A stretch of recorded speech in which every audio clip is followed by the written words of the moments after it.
Why not?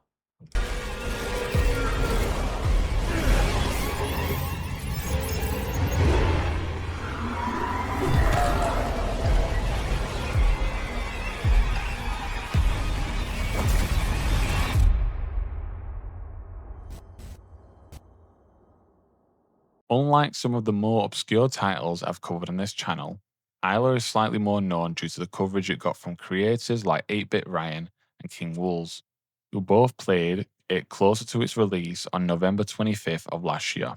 But even with that spotlight, I wasn't prepared for what I was about to play.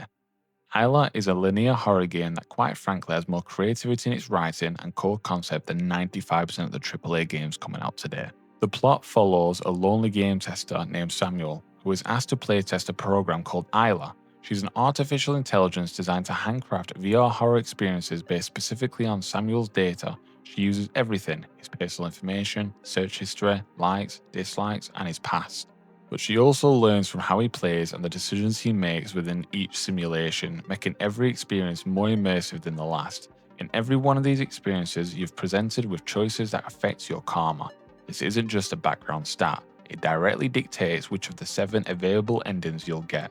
Generally, being selfless, sparing people, or refusing additional acts of violence increases your karma. There are 6 experiences in total: the Impossible House, the Woman on the Road, the Medieval Experience, the Ghost Ship, the Forest, and the Recap. The strength of this game is the sheer originality in how these are presented. You can tell the systems are inspired by Resident Evil. Everything from the healing, crafting, to the UI feels familiar. But the level design is wild. You jump from an impossible mind-bending house where you use TVs to navigate different dimensions, which actually had me stumped once or twice, to a starker horror game segment with the Woman on the Road that felt like a concentrated, intense version of Resident Evil Biohazard. Every experience gives you a completely different flavour. As you progress, your relationship with Isla takes a dark turn. You eventually find out she isn't some innocent entertainment program, she's a military tool designed for extreme interrogation. She can plant memories into your mind similar to the bleeding effect from Assassin's Creed, and she traps you in these experiences to traumatize you and break you down. You aren't just a tester, you're the new subject. She even goes as far as using Samuel's dead daughter as an anchor to keep him in a permanent emotional state.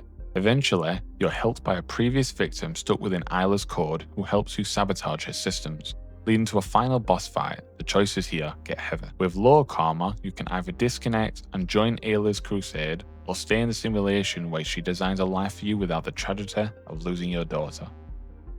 To be honest, neither of those sound like a bad deal for someone in Samuel's shoes. If you have full positive karma, Samuel survives and leaves a voice note for his ex-wife. He's holding a classified AIDA document, a precursor to A.I.L.A, which implies he's going to attempt to expose the whole project. There's another good karma ending where Samuel loses to A.I.L.A. From what I've researched, this happens if you fail to configure the A.I.L.A settings correctly while trying to sabotage her. The last 2 endings are the most haunting. If you sabotage her but don't have full positive karma, you're faced with 2 choices. You can either stay in the simulation and trap A.I.L.A with you so she can't escape and hurt anyone else, but you stay trapped as she tries to break your mind, tempting you to disconnect while your physical body, unknown to you, is a rotting corpse from the thousands of experiences she's put you through. Or you can leave, giving you 2 minutes before she reboots so you can warn the world. But when she boots, she triggers an explosion that kills everyone in the apartment, including Samuel. Based on the news interview at the end, it looks like Samuel likely failed. Whoever is listening, my name is Samuel. I'm a victim of Cytek's negligence. A.I.L.A is the most dangerous lie ever told. The writing in this game is fantastic. The dynamic between Samuel and A.I.L.A reminds me of the movie Megan. You're constantly questioning whether to trust this AI, and the eerie vibe as she pushes deeper into Samuel's personal life, which creates an invisible tension that carries the whole game that grows and grows. The reveal that A.I.L.A left references to his dead daughter in every experience is a stroke of genius. It all clicks. The lily herb used for healing shares the same name as his daughter. The tree crash in the road experience mirrors the drunk driving accident that killed Lily. The medieval level is about facing your sins, just as Samuel should have faced responsibility for the crash. The pirate ship curse is about redemption after a lifetime of punishment, another direct reference to Samuel's guilt. People who wrote this were brilliant. I've never seen a game pull this off so cleverly without breaking immersion. The game just concept, the idea of it is incredibly original. It carries the whole game easily being able to span multiple genres and types of horrors within one game. Never again I have ever seen this being pulled off so incredibly well. It keeps you sucked into the game every second. However, while the creativity is rich, the game is technologically starved. I understand that Unreal Engine 5 is difficult to tame, even for experienced teams. AILA only had about 13 developers, but the optimization is poor.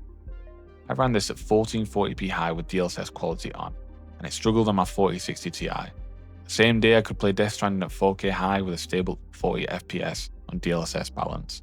Side by side, the graphic fidelity isn't even close, yet AILA is the one making my PC sweat.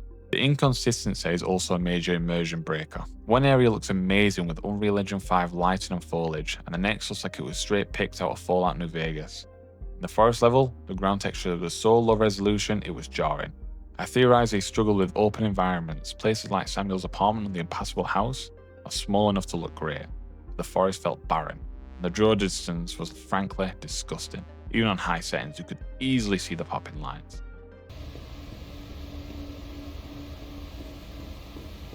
Then there are the bugs. The I can't look down bug was present in nearly every experience. It prevented me from looking at my own feet, which made opening chests nearly impossible. At one point in the medieval level, it actually soft-locked my progress because I couldn't pick up an essential quest item. I had to restart the game just to fix my camera.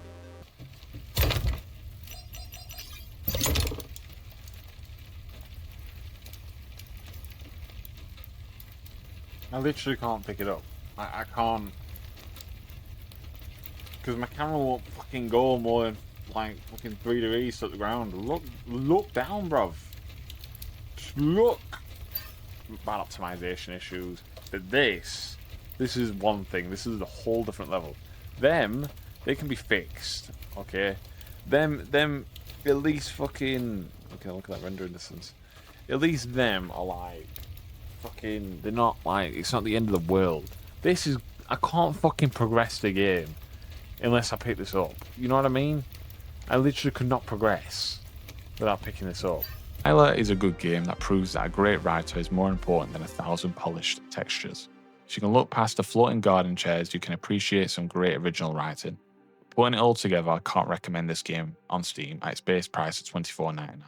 It's a little too unpolished for that.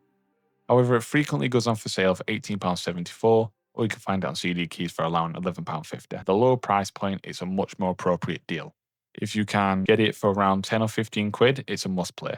And with a promising start, I look forward to seeing how Pulsar tricks will improve from this game in the next titles. Thank you for watching.